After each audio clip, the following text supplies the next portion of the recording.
Sir నమస్కారం sir. నమస్తే.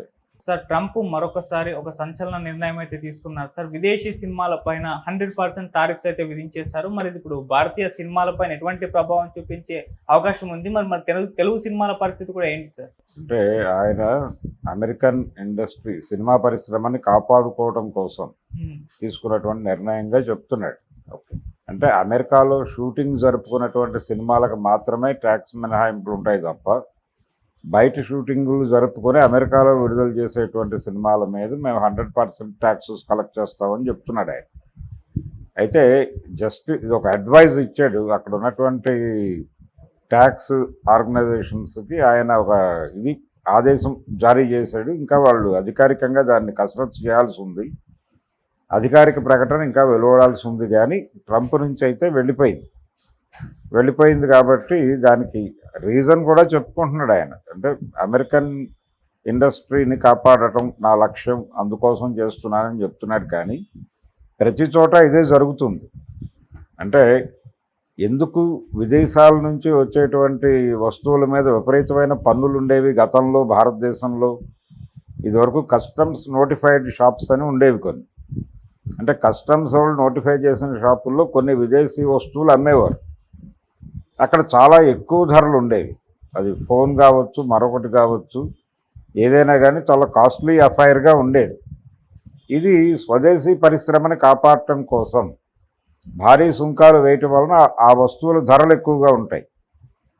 ఇక్కడ ఉత్పత్తి అయ్యేటువంటి వస్తువుల ధరలు తక్కువలో ఉంటాయి కాబట్టి తక్కువ ధరలో కొనుక్కోవడానికి ఇష్టపడతారు. కాబట్టి ప్రజలు లోకల్ మార్కెట్ను కాపాడుకోవటం కోసం విదేశీ వస్తువుల మీద ట్యాక్స్ వేయటం అనేది చాలా కాలంగా అందరూ అనుసరిస్తున్నటువంటి విధానమే. కానీ గ్లోబలైజేషన్ అనేటువంటిది ఒకటి వచ్చింది.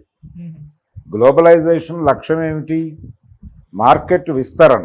మార్కెట్ విస్తరణకి అడ్డంకిగా ఉన్నటువంటిది ఈ ట్యాక్సులు. అందుకని ప్రతి చోట కూడా ట్యాక్సులు అనేటువంటి దాన్ని పూర్తి స్థాయిలో తగ్గించేశారు. తగ్గించి వరల్డ్ ట్రేడ్ అనేటువంటిది మొదలైంది.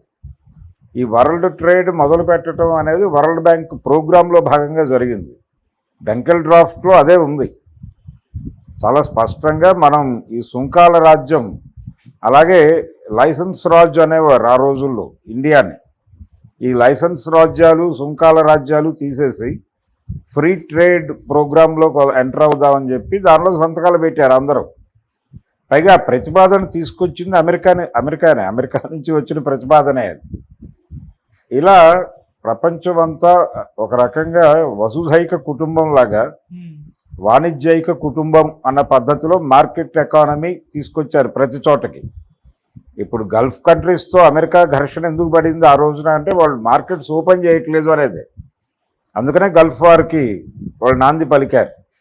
ఎందుకు ఇస్లాంతో అమెరికాకి కాన్ఫ్లిక్ట్ ఏమిటి? వాళ్ళు మార్కెట్ ఎకానమీకి అనుకూలమైనటువంటి మతం కాదు అది. అందుకని ఇస్లాంతో ఘర్షణ ఉంది అమెరికన్ ఎకానమీకి ఉంది. అందుకని ఎటు చూసినా మార్కెట్టు, వరల్డ్ మార్కెట్టు, దీని మీద దృష్టి పెట్టాల్సినటువంటి అమెరికా కుంచుకుపోయి ఇలా వ్యవహరించడం అనేది చాలామందికి మింగుడు పట్టడం లేదు. ఇప్పుడు ప్రధానంగా చైనాతో ఒక యుద్ధం ఉంది వాళ్ళకి. సినిమా కన్జంప్షన్లో ఎక్కువ శాతం చైనాలో జరుగుతోంది. అదే జనాభా రీత్యా కావచ్చు. ఆ తర్వాత అతిపెద్ద మార్కెట్ ఇండియానే. ఇప్పుడు భారతదేశం కూడా, అంటే ఇక్కడ ఫిల్మ్ మేకర్స్ కూడా వెళ్ళిపోయి అక్కడ షూటింగులు చేయాలి. ట్యాక్స్ ఎగ్జంప్షన్ రావాలంటే వెళ్ళిపోయి హాలీవుడ్లో షూట్ చేయాలి. హాలీవుడ్లో షూట్ చేసిన వాళ్ళకి ట్యాక్స్లు ఉండవు. అలా కాకుండా రామోజీ ఫిల్మ్ సిటీలో షూట్ చేసి అమెరికాలో రిలీజ్ చేస్తే ట్యాక్స్ ఉంటుంది. అందుకని ఇప్పుడు ఇమ్మీడియట్గా అందరూ కూడా, అంటే గతంలో ఇక్కడ ఒక పద్ధతి ఉండేది. ఆంధ్రప్రదేశ్లో షూట్ చేసినటువంటి ఉమ్మడి రాష్ట్రం రోజుల్లో సినిమా పరిశ్రమని ఆంధ్రప్రదేశ్కి అట్రాక్ట్ చేయడం కోసం ప్రభుత్వం కల్పించినటువంటి ఒక రాయితీ. ఆంధ్రప్రదేశ్లో ఇంత % షూట్ చేస్తే మేము ఇంత డబ్బులు ఇస్తామని చెప్పి ఒక ఆఫర్ ఇచ్చారు. ఆ ఆఫర్ మేరకు అంత % ఆంధ్రప్రదేశ్లో షూట్ చేసేలాగా ప్రయత్నాలు జరిగేవి. పర్టికులర్గా లో బడ్జెట్ సినిమాలన్నీ కూడా వైజాగ్లో షూట్లు జరగడానికి కారణం అదే. జంజాల్ గారి సినిమాలు ఇవన్నీ ఎందుకు వైజాగ్లో విపరీతంగా షూట్ చేసేవారు ఆ రోజుల్లో అంటే ఇదే కారణం. ఈ సబ్సిడీ వస్తుంది అనే ఉద్దేశంతోనే చేసేవారు. అలాగే ఇప్పుడు అమెరికా వెళ్ళిపోయి అమెరికాలో హాలీవుడ్లో షూట్ చేస్తే అక్కడ ట్యాక్స్ ఎగ్జంప్షన్ పొందొచ్చు. కానీ అమెరికాలో షూట్ చేసి చైనాలో యాక్సెప్ట్ చేయని పరిస్థితి ఉంది. మరి దీనికి ట్రేడ్ ఎలా రియాక్ట్ అవుతుంది? అందుకని ఈ రకమైనటువంటి వాణిజ్యపరమైనటువంటి ప్రతిబంధకాలు ఏవి కూడా ఉండకుండా ఫ్రీ ట్రేడ్ ఉంటేనే వ్యాపారం వర్ధిల్లుతుంది. మార్కెట్లు ఓపెన్గా ఉండాలి. మార్కెట్ ఓపెన్గా ఉంటేనే ఎక్స్పాన్షన్ జరుగుతుంది. ఎక్స్పాన్షన్ జరగకుండా వ్యాపారం స్థిరీకరణ జరగదు. అందుకని కాన్షియస్గానే ఇది ట్రంప్ గారు తీసుకుంటున్నటువంటి నిర్ణయాలన్నీ కూడా గ్లోబలైజేషన్, అంటే ఒక రకంగా ఆ రోజుల్లో ఎల్పిజి అన్నారు దీన్ని, లిబరలైజేషన్, ప్రైవేటైజేషన్, గ్లోబలైజేషన్ అని. ఆ ఎల్పిజి సిద్ధాంతానికి పూర్తి వ్యతిరేకంగా విరుద్ధంగా ఉన్నటువంటివి ట్రంప్ నిర్ణయాలు ఇప్పుడు. అయితే ఆయనకు ఒక ఆర్గ్యుమెంట్ ఉంది.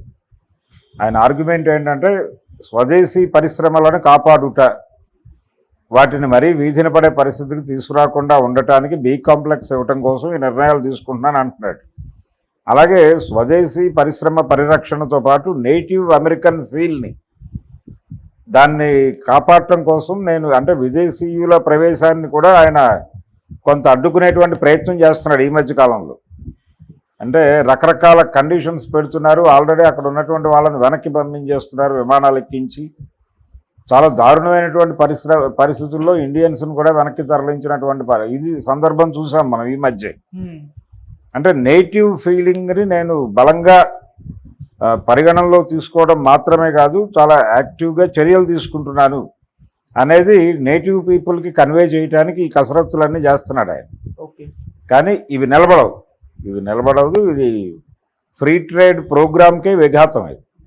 అందుకని మీ తలుపులు మూసేస్తే అవతల వాళ్ళు కూడా తలుపులు మూస్తారు.